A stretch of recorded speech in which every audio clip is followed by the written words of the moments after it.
You ask Tiger to calculate. This deals with linear inequalities with one unknown. The final result is x smaller than 10 over 3 smaller than 31 over 3. Let's solve it step by step. Group all constants on the right side of the inequality. Add 1 to both sides.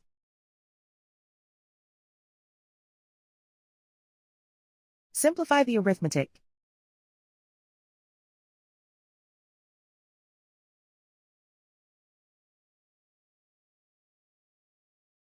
Isolate the x.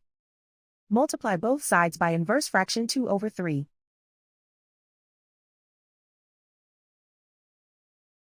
Group like terms.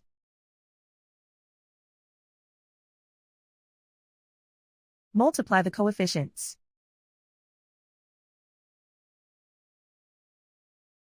Simplify the fraction.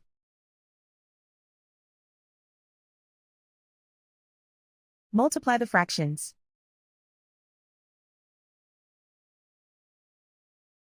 Simplify the arithmetic.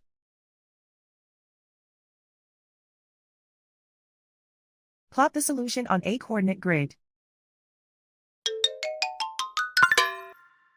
And so the final result is x smaller than 10 over 3 smaller than 31 over 3.